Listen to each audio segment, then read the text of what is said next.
주님의 평화가 함께하기를 축복합니다. 동양고전에 맹자라는 책이 있습니다. 이 책에 나오는 얘기인데요. 한 번은 벼슬을 맡은 한 간원이었던 지화라는 사람에게 맹자 선생이 말을 했습니다. 그대가 법을 관장하는 사법관으로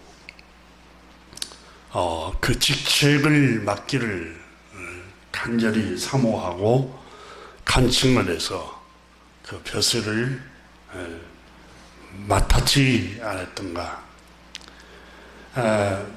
그 벼슬을 직책을 맡은 이유는 임금이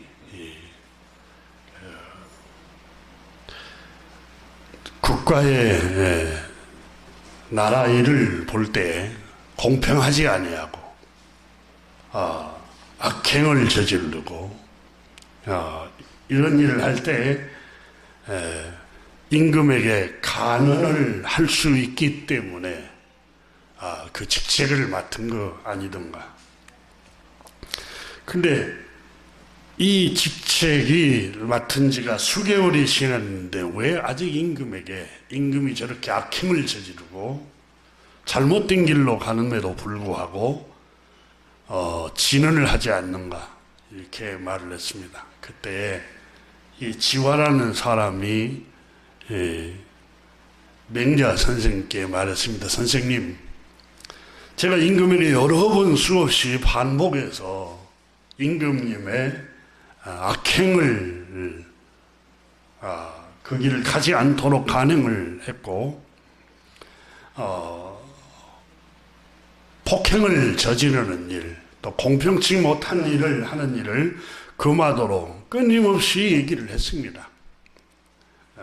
그런데 임금이 듣지를 않습니다.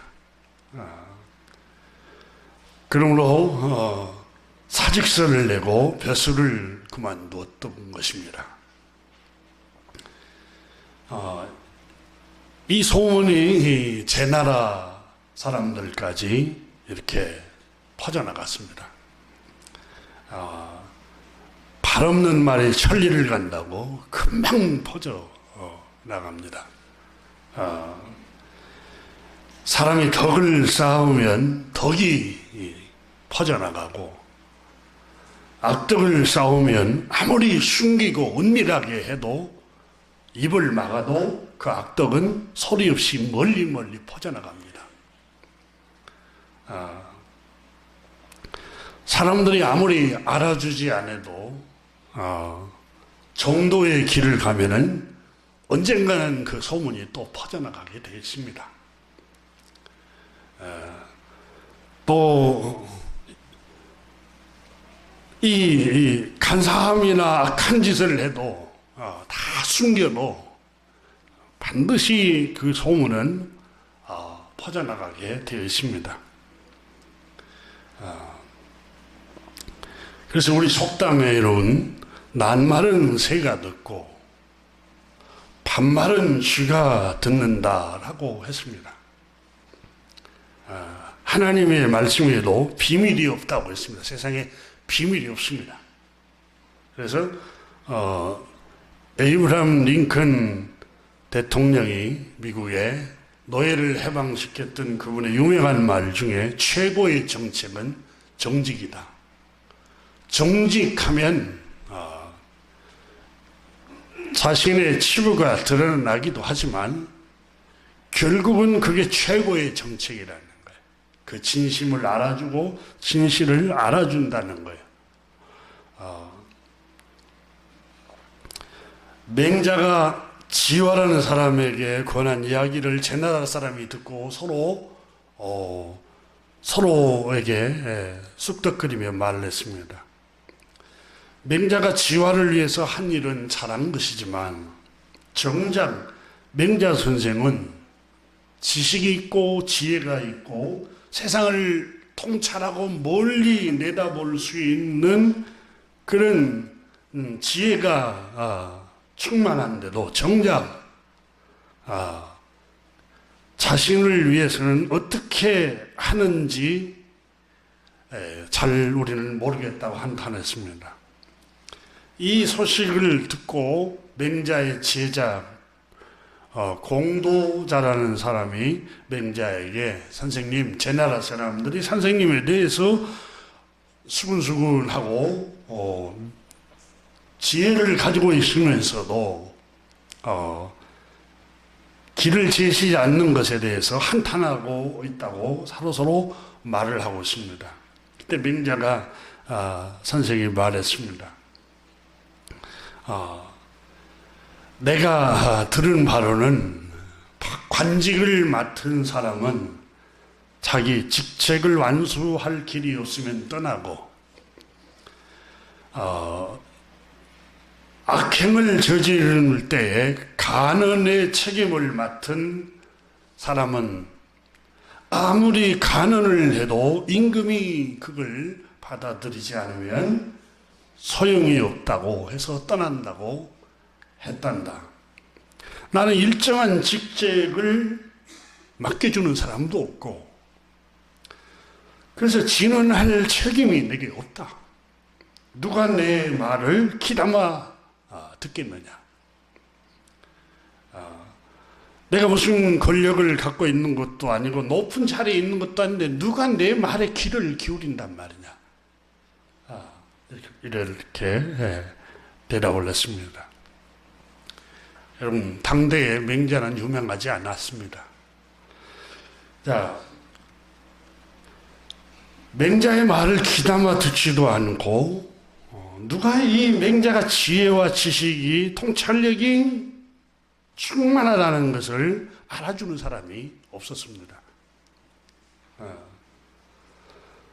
그런데 어디다 대고 그 지혜를 얘기하고 지식을 얘기하고 행복한 길, 평화를 얻는 길, 안식을 얻는 길, 국가 간에 전쟁이 없이 어떻게 하면 안전하게 국가를 이끌고 가는지 누구에게 내가 말을 할 수 있겠느냐.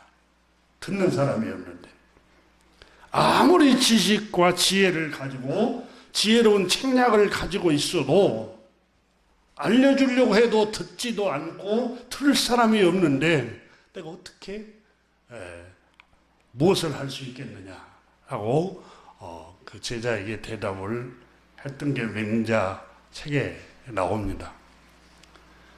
여러분, 오늘 우리가 읽고 있는 이 복음, 성경의 로마서는 복음을 말하고 있습니다. 구원의 소식. 성경이 뭘 말씀을 하고 있습니까? 창세기 3장에 하나님이 사람을 창조하시고 1장에 보면 창세기에 하나님의 모습을 따라 지으시고 그들에게 복을 주셨는데 그들이 사단의 유혹을 받아서 죄악에 빠졌습니다. 죄로 전적으로 타락해 있다고 창세기에 기록하고 있습니다. 창세기 여러분 6장에 보면은 어려서부터 사람은 악하다 이렇게 창세기 3장에는 완전히 타락했다. 6장에서는 어려서부터 사람은 악하다. 그래서 인간이 너무 악하니까 물로 심판을 하시고 하나님께서. 여러분, 인간이 악하니까 창세기의 4장에 가면은 시기심이 그 악함 때문에 동생이 잘 되는 걸 못 보고 형이 동생을 쳐서 죽이잖아요. 시기심 때문에. 이 인간의 타락한 마음입니다. 그래서 창세기 6장에서는 인간은 어려서부터 악하다고 그러잖아요.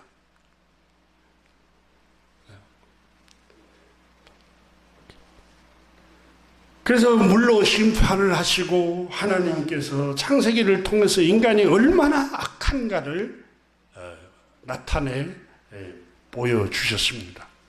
여러분, 오늘날 전쟁의 문제, 인간의 악함 때문에 다 타락한 인간이 살아가고 있는 이 지구촌에 인간이 악하기 때문에 역사에 수없이 이어져 내려오는 현상들이에요. 새로울 게 없어요. 그래서 창세기 성경이 인간은 죄로 타락한 완전히 부패한 모습이다. 예레미야 17장에는 만물보다 부패한 게 사람의 마음이랴 이것을 누가 알랴마는 그랬어요. 만물보다 더 부패하고 더 이기적이고 더 악하고 더럽고 추한 게 사람의 마음이다. 예수님께서는 입으로 들어가는 것이 음식이 사람을 더럽게 하는 게 아니라 사람의 입에서 나오는 것은 마음에서 나오는 것이니 마음에서 나오는 것이 사람을 더럽힌다.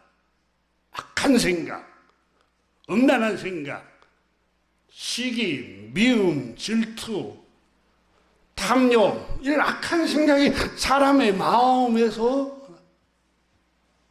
나오게 되어 있습니다.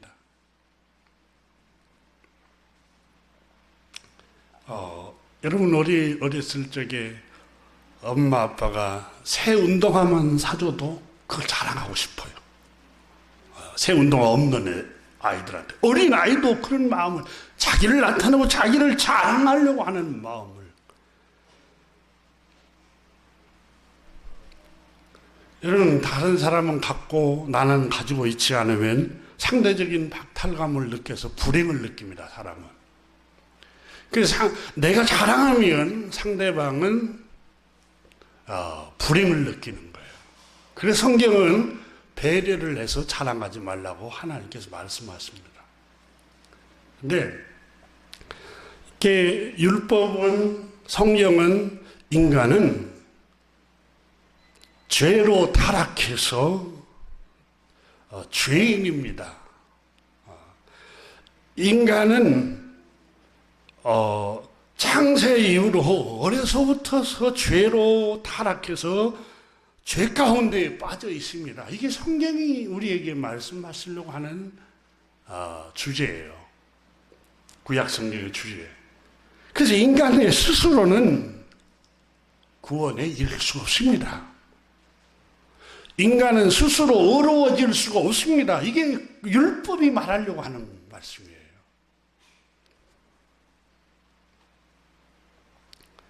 이것이 율법을 통해서 끊임없이 하나님께서 말씀을 하고 있습니다. 그러나 유대인들은 자신들이 택함을 받은 하나님의 백성들, 특별한 하나님의 구별된 성민이라는 생각을 하고 구약 성경에서 말씀하시려고 하는 너는 부패하고 타락해서 이 말씀을 듣지를 않습니다.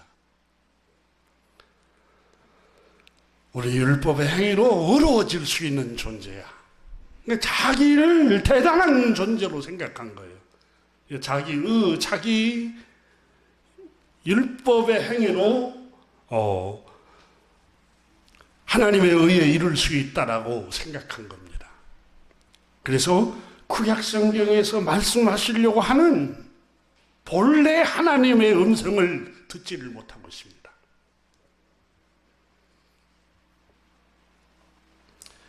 이 복음, 그래서 이 복음이 필요해, 너에게는. 창세기나 구약 성경이 말씀하시려고 하는 것은 너에게 희망이 없어. 죄로 타락해 있어.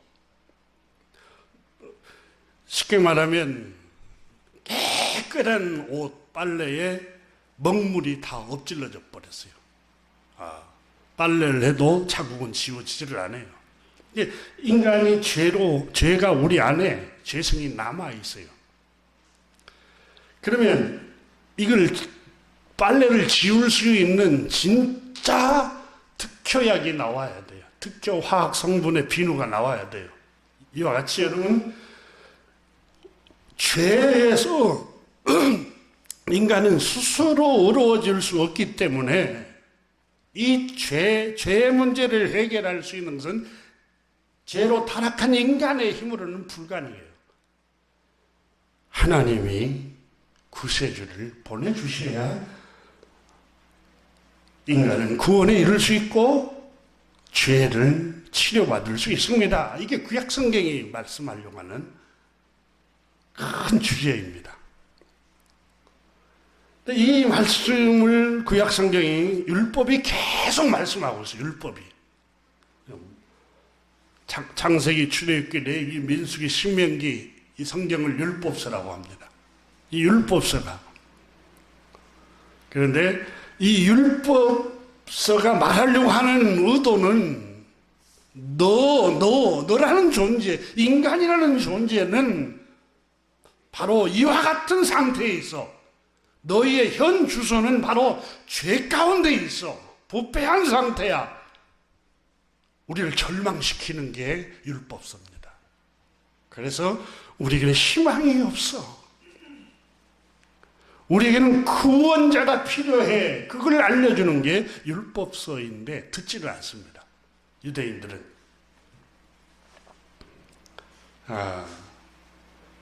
그래서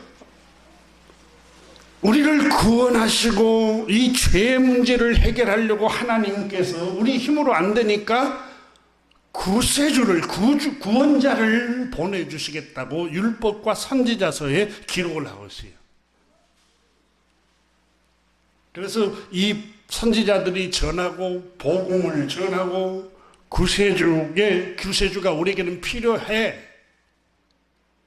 율법의 행위로는 의로워질 수 없어. 구주가 필요해 우리에게는. 그래서 구원자를 선포하고 구주를 기다리고 이 주님이 약속하신 구원자가 성경에 기록한 대로 오셨어요. 미가 선지자가 예언한 대로 베들레헴 땅에 왔어요. 이사야 선지자가 얘기한 대로 처녀에게 성령으로 잉태하여 탄생하셨어요. 그리고 그분이 말씀이 되어 육신을 입으시고 이 세상에 오셔서 복음을 전했어요. 복음을. 율법에서 말하려고 하는 인간은 죄 가운데 빠져 있어서 희망이 없으므로 하나님께서 율법과 선지자서에 기록된 대로 하나님께서 아버지께서 나를 보냈다 하고 하나님의 아들 예수 그리스도께서 오셔서 복음을 선포하기 시작합니다. 유대인들은 여러분 복음서를 읽어보시면 알겠지만 예수님 말씀에 귀담아 듣지 않습니다. 예수님께서 얼마나 주옥 같은 말씀을 하십니까?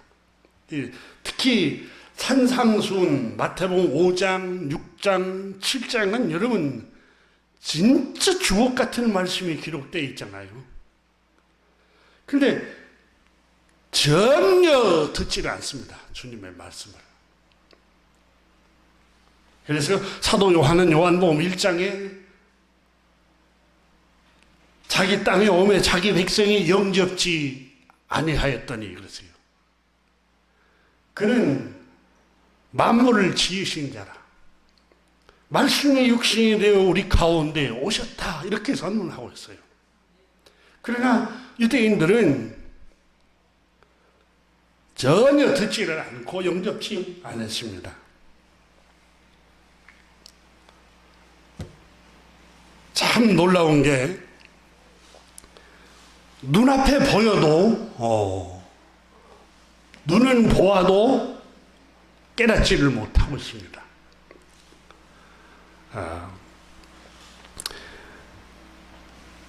그래서 오늘 로마서 11장의 바울 선생은 10장까지 하나님께서 보내신 구세주 예수 그리스도 하나님의 아들 구세주를 보내주셨는데 유대인들이 거절했습니다. 이스라엘 사람들이 그 복음이신 구주이신 하나님의 아들 율법서에 기록이 되고 선지자들이 예언하고 기록된 그분이 오셨음에도 불구하고 이스라엘 유대 민족, 우리 민족 사람들이 받아들이지 않았습니다. 그들은 하나님을 섬겼습니다. 유대인들, 이스라엘 사람들은 하나님을 섬겼습니다. 또 하나님께 열심을 가지고 있었습니다. 그들에게는 예배가 있었고, 그들에게는 하나님의 말씀, 율법이 있었고, 그들에게는 하나님께로 향하는 누구보다도 열정적인 헌신을 가지고 있었습니다. 그러나 그들은 율법을 통해서 자신들이 의로워질 수 있다라고 생각을 했던 겁니다. 그래서 그들은 하나님이 보내신 예수 그리스도 복음을 받아들이지 않았던 겁니다. 자기 의로움에 가득 차서 있기 때문에 구주가 그들은 갈망할 필요가 없었어요. 자기 율법의 행위를 통해서 하나님의 의에 이룰 수 있다고 생각하니까 구원자를 갈망하지 않습니다. 그래서 하나님께서는 이스라엘이 하나님께 열심은 가지고 있었지만 올바른 지식을 쫓은 게 아니었습니다. 이 올바른 지식이란 율법이 말하려고 하는 올바른 지식이 뭐냐? 인간은 죄로 완전히 타락해 있습니다. 그러므로 모든 사람에게는 하나님의 긍휼이 필요하고 하나님이 보내신 구세주가 필요합니다. 그런데 이스라엘 사람들은 올바른 지식을 가지고 있지 않고 그 율법이 너에게는 희망이 없어. 너 힘으로는 안 돼. 너 힘으로는 의에 이를 수 없어. 율법이 말하려고 하는 이게 올바른 지식인데 그렇지 않고 율법의 규정을 통해서 자기는 의로워질 수 있는 존재라는 의로움에 빠져 있었던 겁니다. 이게 올바른 지식에 있지 않은 상태였습니다. 그래서 마침내 오신 구세주 우리 주님을 십자가에 못 박아 내어주고 말았고, 그래서 이 구원의 소식을 제일 먼저 주님은 유대인들에게 복음을 전했지만 유대인들이 받아들이지 않으므로 하나님께서는 유대인들을 심판하셨습니다. 지난 시간에 제가 함께 나눴지요. 마음의 의로움으로 가득 차서 받아들이지 않으므로 그 복음이 구원의 소식이 바울 선생은 나는 이방인의 사도로 택함을 받았고 이 복음이 유대인들이 받아들이지 않으므로 이 복음의 은혜가 이방인들에게 전파되기 시작했던 겁니다. 그리고 이방인들이 교회 안에 들어오게 되고 이방인들이 복음을 듣고 이 복음을 구원의 소식을 듣고 영접을 하고 하나님이 보내신 율법과 선지자들이 예언한 구세주 하나님의 아들 예수 그리스도를 마음의 구주로 영접함으로 그리고 믿음으로 그들이 하나님의 자녀가 되었던 겁니다. 유대인들은 구원을 받지 못하고 하나님께 열심은 있었지만 올바른 지식을 쫓은 것이 아니어서 그들은 하나님께 심판을 받고 구원에 이르지 못했습니다. 그러나 바울 선생이 10장 9장에서 말하기를 내가 간절히 소원하는 것은 나의 친척, 나의 혈육, 나의 동족, 유대인 이스라엘 민족이 어찌하든지 구원에 이르기를 간절히 소원합니다. 내가 그리스도에게서 끊어질지라도 내 민족 이스라엘 민족이 구원받기를 간절히 사모합니다. 하지만 그들은 올바른 지식을 쫓지 아니하므로 자기 의를 주장하고 의로움에 빠져서 그리스도를 사모하지 않으므로 그들은 결국 복음을 받아들이지 않고 구원에 이르지 못했던 겁니다. 하나님께서 자기 의로 가득 차 있던 하나님께 열심을 가졌지만 자기 의에 가득 차 있던 이 유대인들을 하나님이 심판하고 말았습니다. 구원을 거둬가 버렸습니다. 그 구원을 이방 사람들에게로 향하도록 하셨습니다. 그러면서 11장에서 여러분 10장 21절에서 보잖아요. 이스라엘에 대하여 순종하지 아니하였고 거슬러 말하는 백성에게 내가 내 손을 종일 내 손을 벌렸노라 하였느니라. 주님은 끝까지 기다렸어요. 유태인들이 복음을 받아들이도록 두 손을 벌리고 예수님이 그랬잖아요. 예루살렘아 예루살렘아 내가 암탉이 이 병아리를 품으려고 한 것처럼 내가 너희를 얼마만큼 품으려고 했더냐. 그런데 유대인들이 구주 우리 주님 예수 그리스도를 영접지를 않고 거절해 버립니다. 바알세불 들렸다. 귀신 들렸다. 온갖 조롱하는 말로 하나님 보내신 구주를 거절해 버립니다. 왜 그렇습니까? 자기 의로 가득 차 있어서. 갈릴리 출신이다. 목수의 아들이다. 배운 것이 없다. 이렇게 끊임없이 예수님 하나님이 보내신 구주를 거절해 버립니다. 그래서 하나님이 이렇게 두 손을 벌리고 그래도 어서 와 주님께로 돌아오라. 너희는 내가 택한 백성이야. 아브라함 때부터 이스라엘을 택하시고 구별하는데 너희에게 율법을 주고 너희에게 하나님의 말씀의 뜻을 알려줬는데 그러니까 너희 가운데 선지자를 보냈고 너희 중에 믿음의 조상들이 나왔는데 그래도 너희는 내 백성이야. 주님께로 돌아오라고 복음을 전해줬지만 이스라엘 사람들이 끝내 주님의 두 손을 벌려서 복음을 전했는데도 거절해 버렸다. 그 10장 12절에 결국은 순종하지 않았다. 거절했다 그 말입니다.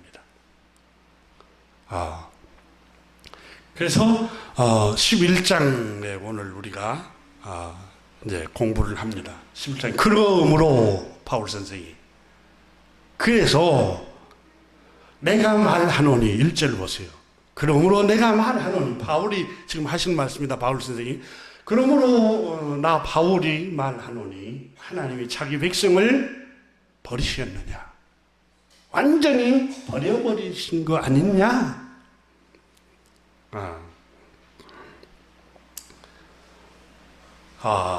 근데 1절에서 그럴 수 없느니라 이렇게 말씀합니다. 그럴 수 없느니라.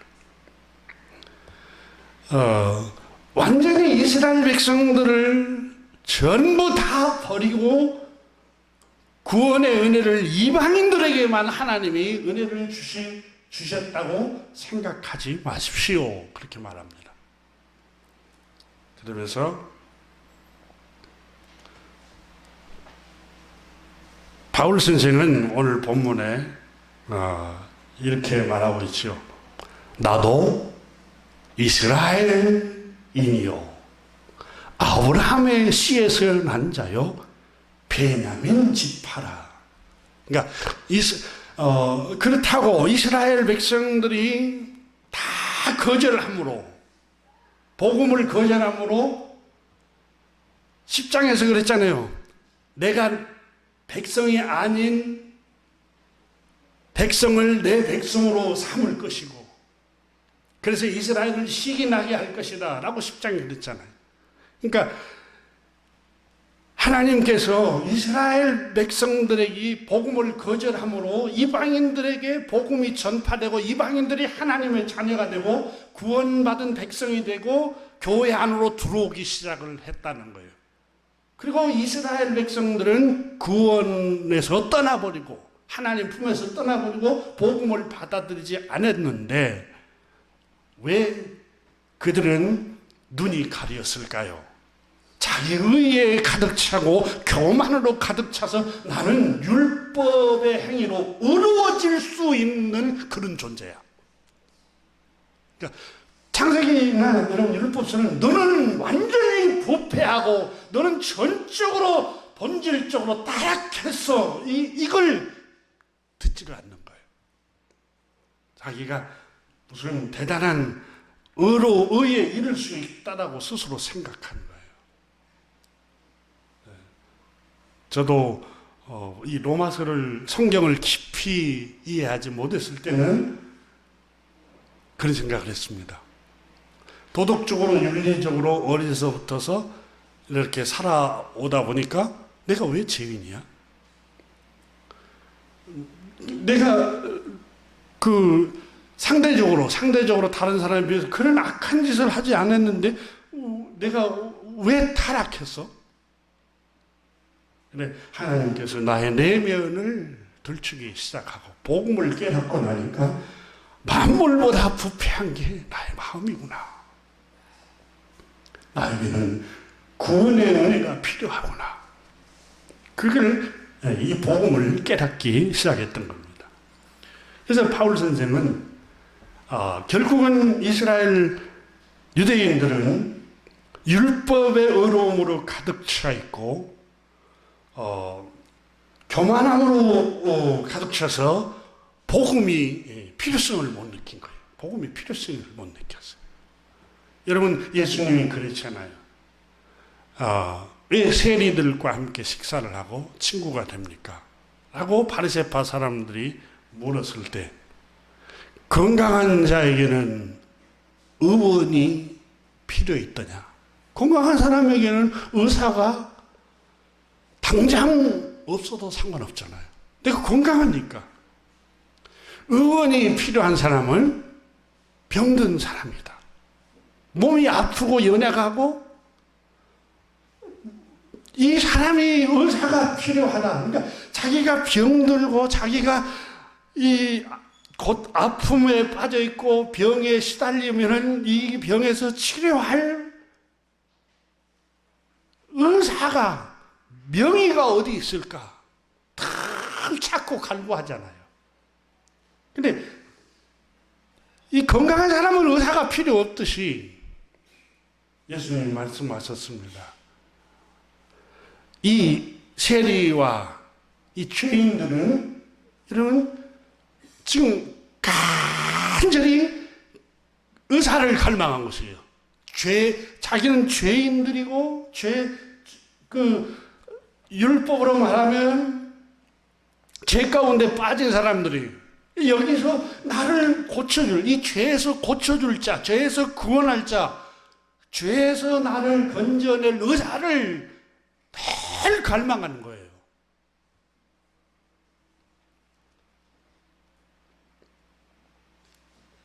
그래서 이방인들에게 하나님의 구원의 은혜가 임하고 말았던 것입니다.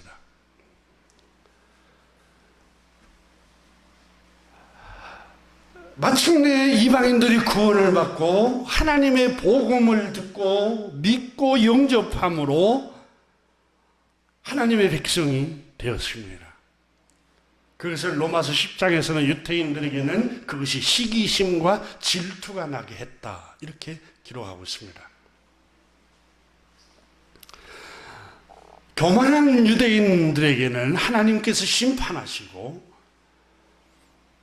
하나님의 긍휼하심, 자비하심을 바라보고 구원하심만 바라보았던 자신이 스스로 죄인이요 희망이 없고 하나님의 구원을 바라보았던 이방인들에게는 복음이 전파되고 그들이 영접하게 되었던 것입니다. 그래서 마침내 그들은 하나님의 백성이 되고 믿음으로 죄 용서함 받고 하나님의 자녀가 되는 권세를 얻게 되었던 것입니다. 로마서 11장에서 유대인들을 하나님께서 심판하심으로 이스라엘 백성들을 바울 선생은 그렇다면 자기 의로움에 빠져 있고 교만에 빠져 있던 이스라엘 백성들을 하나님이 전부 다 버린 것입니까? 그것은 절대로 아닙니다. 대부분 유대인들이 이 복음을 거절해서 다 하나님이 심판하셨지만 나 바울을 한번 생각해 보십시오. 나도 바리새인 중에 바리새인이요 이스라엘 족속 중에 베냐민 지파에 속한 사람이요 히브리인 중에 히브리인이라고 스스로 율법으로 의로워질 수 있다는 이 유대인입니다. 근데 나 바울을 생각해 보시죠. 내가 의로움에 빠져 있었지만 내가 버림받았습니까? 아닙니다. 나 바울을 한번 생각해 보십시오. 나도 아브라함의 씨에서 난 자요 베냐민 지파이지만 하나님이 나에게 은혜를 부어주셔서 내가 회심을 하고 예수님을 구주로 영접하고 구원받은 나를 한번 보십시오. 나 유대인입니다. 나 같은 유대인을 한번 보십시오. 하나님께서는 이렇게 유대인을 다 버리신 게 아닙니다. 하나님께서 구원받도록 하나님이 주권을 가지고 자기가 구원하시려고 하는 사람들을 하나님이 택하셔서 구원받을 사람들을 남겨놓으셨습니다. 이렇게 말씀하고 있는 겁니다. 성경을 여러분 한번 보십시오.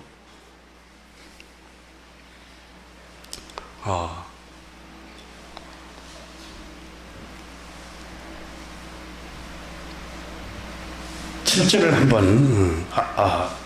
5절 한번 보시겠습니다. 시작. 그런즉 이와 같이 주님도 은혜로 택하심을 따라 남은 자가 있느니라. 유대인들을 전부 버린 게 아니라 나같이 은혜를 받은 사람이 있습니다. 그러면서 바울 선생은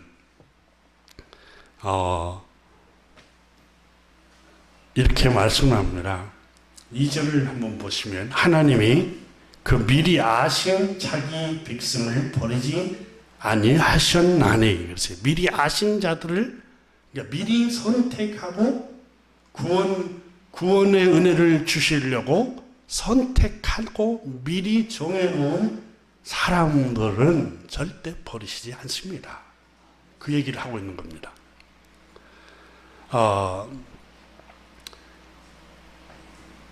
로마서 9장과 10장에서 대다수 유대인들은 복음을 받아들이지 않고 있습니다. 왜냐하면 율법의 행위로 의로워질 수 있는 우리는 도덕성이 있는 사람들이고 종교적인 사람들이고 하나님께 열심히 있는 사람들이고 자기들을 좀 도덕적으로 윤리적으로 어떤 수준에 있는 사람으로 생각을 했어요.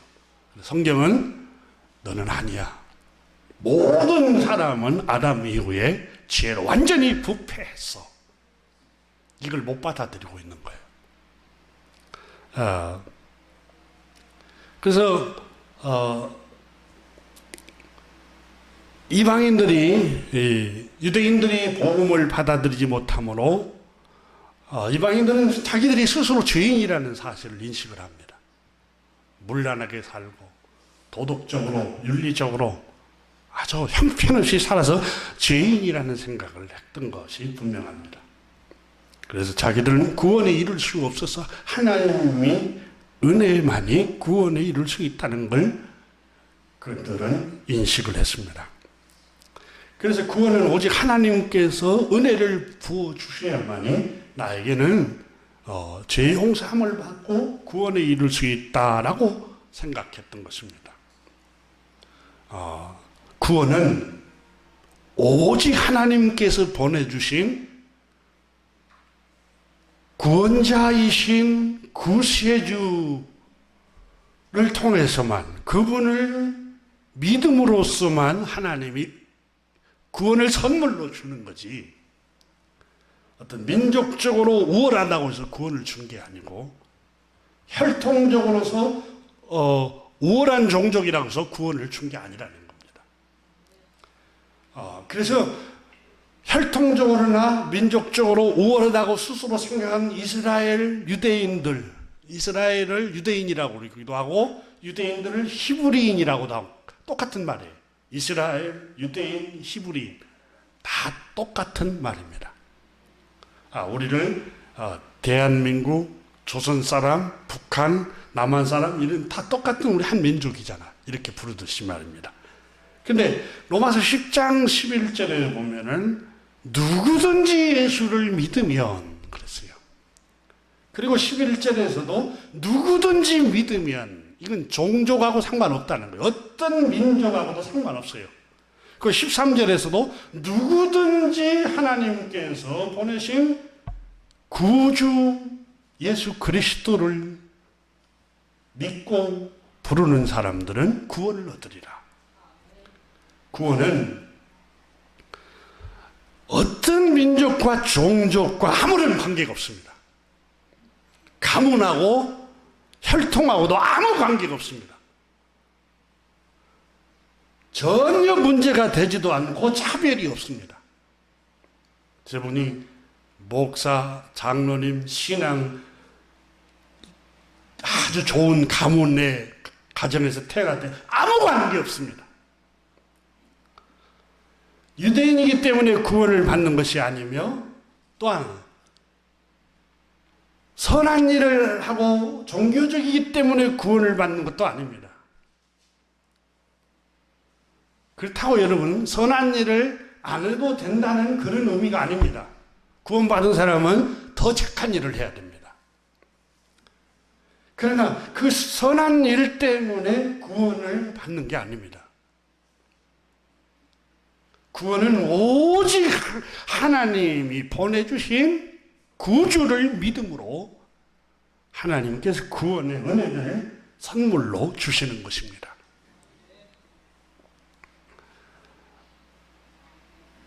그래서 바울 선생은, 나 바울을 한번 생각해 보십시오. 나도 아브라함의 후손이요 베냐민 지파에 속하고 바리새파 사람이고 율법으로 의로워질 수 있다라고 스스로 생각했던 사람인데도 하나님이 나를 버리시지 않고 나에게는 은혜를 부어주셨습니다. 그러면서 실제로 빌립보서 3장 5절에 바울 선생이 빌립보 교회에 보낸 서신에서 자신이 유대인으로 있을 때 회심하기 전에 얼마나 자기를 의롭게 생각했는가를, 스스로 자신의 의로움으로 가득 차 있음을 고백하는 대목이 나오는데, 빌립보서 3장 5절에 나는 난지 8일 만에 할례를 받은 사람이야, 이렇게 기록하고 있습니다. 얼마나 율법이 남자아이를 낳으면 8일 만에 할례를 시키라고 했잖아요. 이 말은 무슨 말이냐면 율법대로 그대로 내 부친과 내 모친이 율법대로 그대로 나는 어려서부터 지키면서 살았던 사람이야. 그리고 이스라엘 민족 가운데도 베냐민 지파요. 이 베냐민 지파가 여러분 왕손, 이스라엘의 첫 번째 사울 왕이 베냐민 지파니까 왕족 가문이라는 거예요. 그러니까 왕의 귀족 가문에서 나는 태어난 사람이야. 그리고 히브리 사람 가운데도 히브리 사람이요. 그러니까 이방 민족과 우리 조상과 선조들이 혼혈로 결혼을 해서 그러지 않고 순수한 히브리 혈통에서 난 사람이야, 나라는 사람은. 그리고 율법으로는 바리새파 사람이요, 이렇게 고백을 했습니다. 그리고 6절에 보면은 빌립보서 3장 6절, 열심으로는 교회를 박해하고 구주로 오신 그리스도를 완전히 박해를 하고, 율법의 의로는 흠이 없는 자라. 스스로 자기를 흠이 없는 사람이야 나는, 이렇게 교만함과 의로움으로 가득 차갖고 있었어요.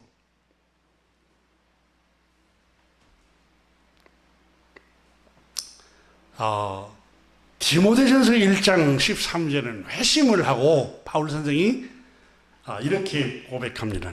내가 저는 비방자요, 박해자요, 폭행자였으나, 그러니까 자기는 폭행을 저지르고, 믿는 사람을 폭행을 저지르고 박해하고 다니고 비방을 하고 다니면 도리어 긍휼을 입은 것은 내가 믿지 아니할 때 알지 못하고 행하였습니다. 그러니까 율법이 말하려고 하는 바를 알지 못하고 자기는 율법으로 말하면 흠이 없는 사람으로 생각했어요. 근데 그 회심하고 나서 디모데전서 1장 13절에 보면은 내가 믿지 아니할 때 알지 못하고 그런 교만과 의에 빠져갖고 있었습니다. 율법이 말하려고 하는 것은 너에게는 구원자가 필요해. 너에게는 희망이 없어. 너는 전적으로 부패하고 타락해 있어. 구주가 필요해. 너의 치료자가 필요해. 이게 율법이 말하려고 하는 바인데 바울 선생은 내가 믿지 아니할 때 알지 못하고 행하였습니다. 이렇게 고백을 합니다. 이와 같이 여러분, 바울 선생은 자기 의에 가득 차갖고 있었어요. 전에는. 그리고 너무너무 교만했어요.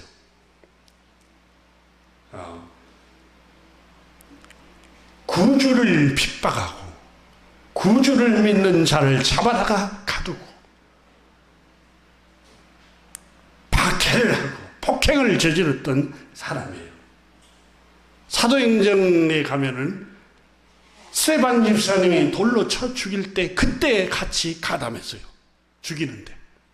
그런 일을 행하는 사람이에요. 그래서 자기는 폭행자였다 이렇게 고백을 하고 사도행전에 보면은 살기가 등등하여 그랬어요.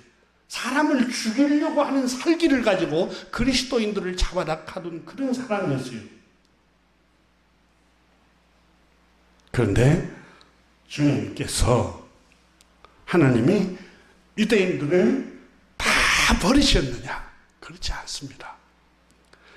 나를 한번 생각해 보십시오. 로마서를 읽고 있는 이 모든 성도 여러분, 바울 선생이 나도 이스라엘 사람인데 하나님이 나를 버리시지 않고 나에게도 구원의 은혜를 하나님이 부어주셨습니다.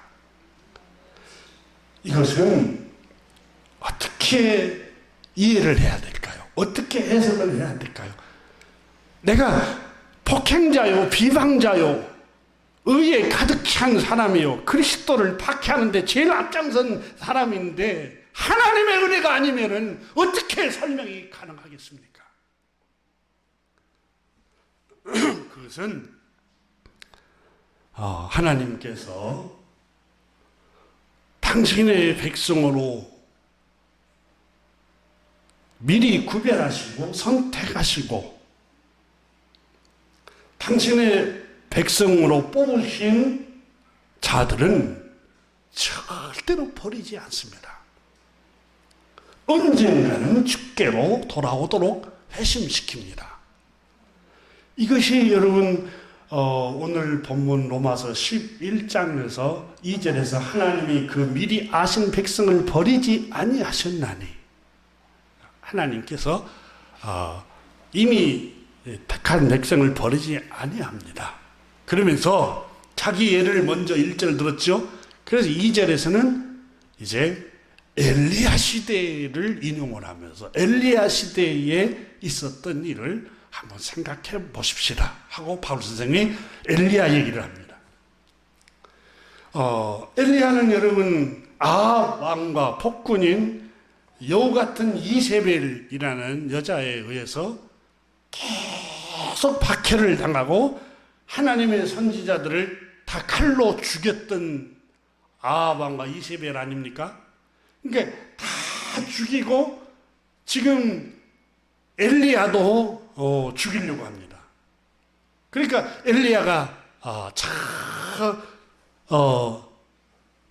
깊은 산중으로 숨어 들어가잖아요.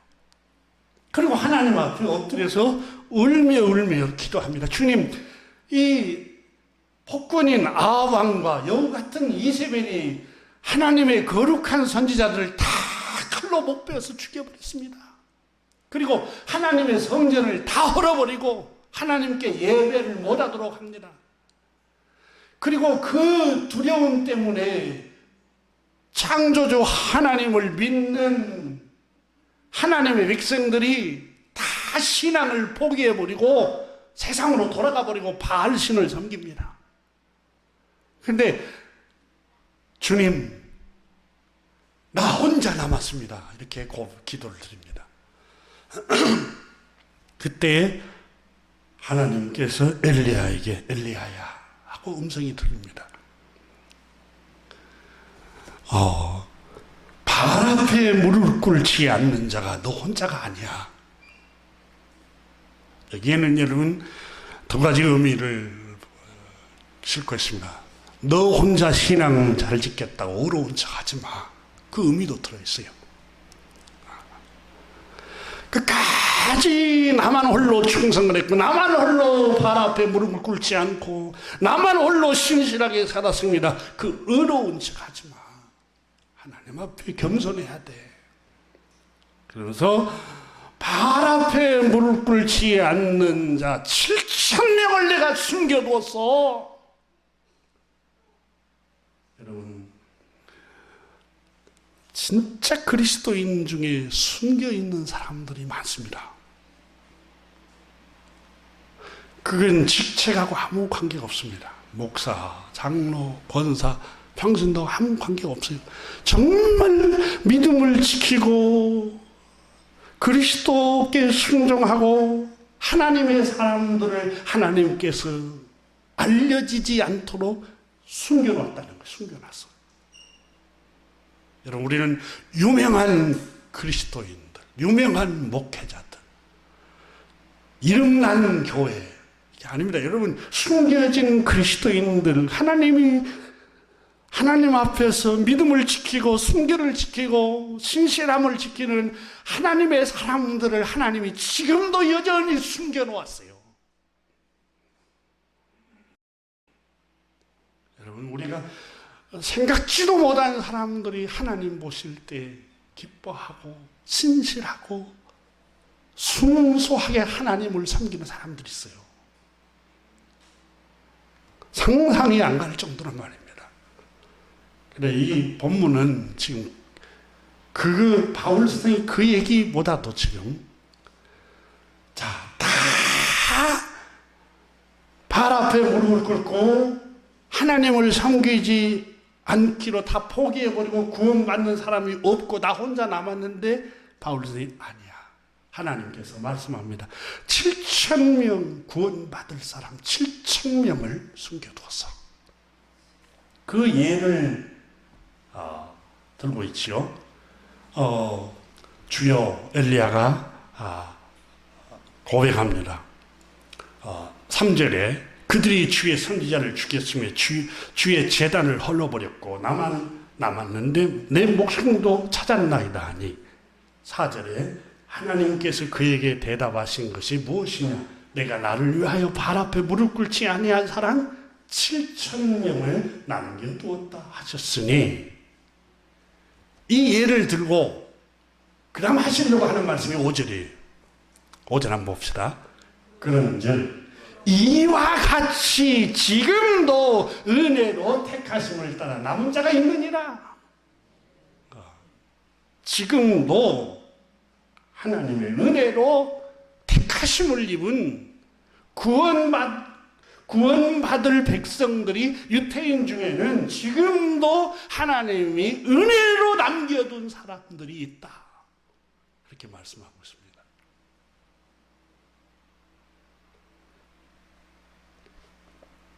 은혜 아니면 살아갈 수가 없네. 정말 하나님의 은혜로 유대인 중에 하나님이 구원받은 자를 가진 소수지만 남겨놓았다고 말씀하고 있습니다. 겨우 여러분, 이 구원은, 그러면 여기서 바울 선생이 지금 계속 강조하는 게, 구원은 하나님의 주권이라는 거예요. 그리고 하나님이 선택하시고 하나님이 구원의 은혜를 주실 자를 택하신다는 거예요. 하나님께서. 이게 얼마나 놀라운 말씀이냐면, 유대인들은 자기 의로움으로 구원에 이를 수 있다고 생각하는데 바울 선생은 아닙니다. 하나님은 은혜로 구원받을 선택받은 사람들을 하나님이 남겨놓으셨습니다. 이렇게 말씀을 하고 있습니다.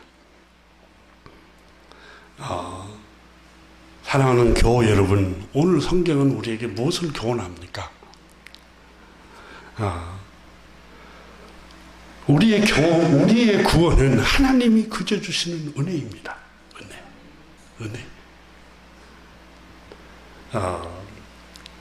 여러분, 욥을 한번 생각해 보십시오. 모든 것이 하나님의 은혜임을 고백합니다. 주신 자도 여호와시요, 취하신 자도 여호와시요. 여러분, 생명이 은혜입니다. 구원뿐만 아니라 오늘 내가 호흡하고 있는 게 은혜예요. 은혜. 지구촌에는 수많은 일들이 벌어지고 있습니다. 전쟁, 기근, 질병, 여러 가지 바이러스로 사람들이 각종 사고로 장애를 입고 죽어가고 있습니다. 오늘 하루하루 이게 살아있는 게 하나님의 은혜예요. 은혜. 하나님이 그저 주신 은혜. 구원도 은혜지만 이 생활, 삶 자체로 하나님의 은혜예요. 하나님의 은혜.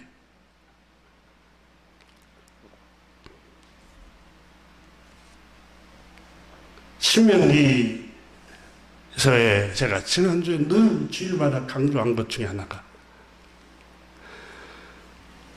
여호와 하나님께서 이스라엘 백성들에게 너는 여호와 내 하나님의 거룩한 백성이라.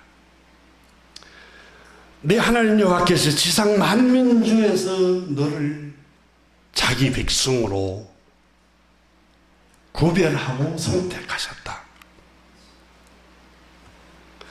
여호와께서 너희를 선택하신 이유는 너희를 자기 백성으로 택하시는 것은 너희가 다른 민족보다 뛰어나서 택한 게 아니다. 탁월해서 너희 민족을 택한 게 아니다. 다른 민족보다 수가 많아서 택한 것도 아니다. 그리고 너희는 오히려 모든 민족 중에 가장 보잘것 없는 작은 자들이라. 그리고 왜 택했습니까? 다만 하나님이 너를 사랑하심으로, 이 원문에 보면은 불쌍히 여기심으로, 불쌍히 여기심으로 하나님이 너희를 택했어. 근데 유대인들은 자기를 택했다는 것 때문에 가장 보잘것 없어서 하나님이 긍휼을 주셨는데 그걸 의로움으로 생각하고 굳어져 버린 거예요. 나중에.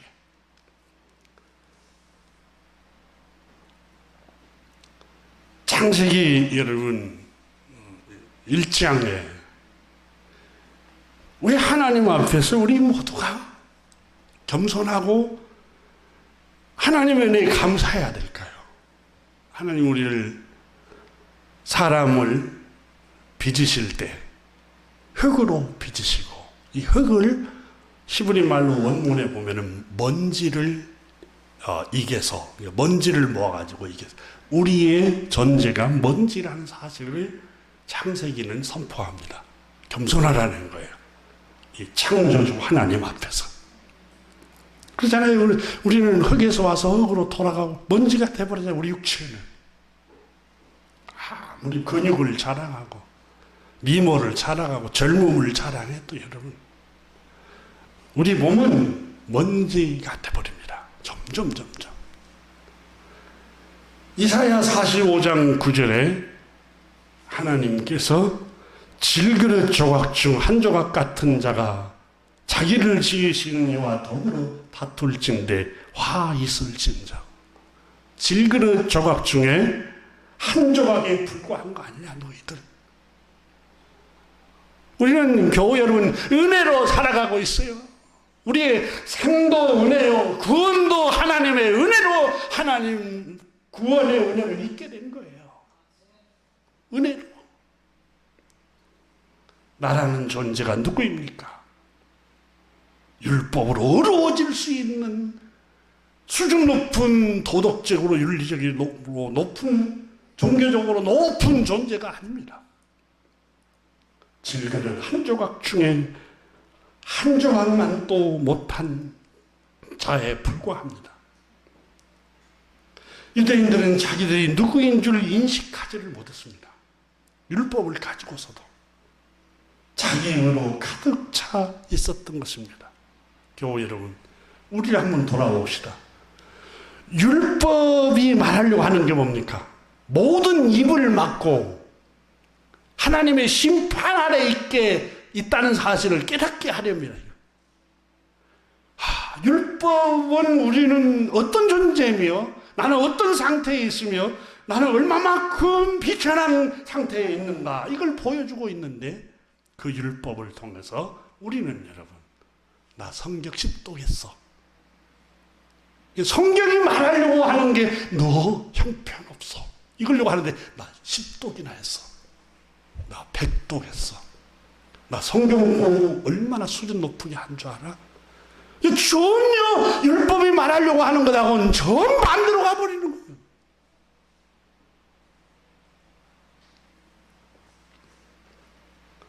자기 의로 유대인들이 가득 차서 이방인들을 멸시하고 율법도 모르는 것들, 이렇게 교만으로 가득 차 있었던 겁니다.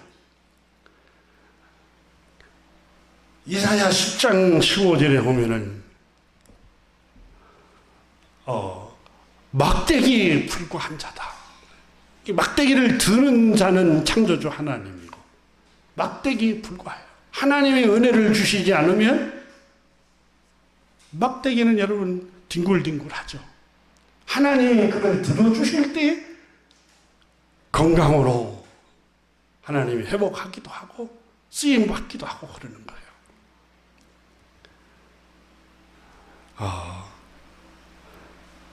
그래서 바울 선생이 로마서 10장에 아직 나지도 아니하고 무슨 선이나 악을 행하지도 아니할 때 택하심을 따라 되는 하나님의 뜻이 행위로 말미암지 않고 오직 부르신 주님께로 말미암아 서게 하려 하사, 구원은 무슨 선이나 악을 행해서 받는 게 아니라 행위로 말미암지 않고 하나님의 은혜로 구원에 이르게 되는 겁니다. 그러면서 바울 선생은 로마서 10장 15절 이하에 보면은 모세에게도 말씀하신 것처럼 하나님께서 내가 긍휼히 여길 자를 긍휼히 여기고 불쌍히 여길 자를 불쌍히 여기고, 그런지 원하는 자로 말미암도 아니오 다른 박자로 말미암도 아니오 오직 긍휼히 여기시는 하나님으로 말미암느니라. 왜 바울과 같이 그런 자가 구원받아요? 하나님의 은혜요, 하나님의 주권이고. 왜 이렇게 저렇게 형편없는 사람이 구원을 받고 하나님의 백성이래요, 저 이방 사람들이. 하나님의 주권이고 하나님의 은혜예요, 여러분. 오늘 하루하루 살아가면서 하나님의 은혜를 나에게 부어주심을 감사합니다.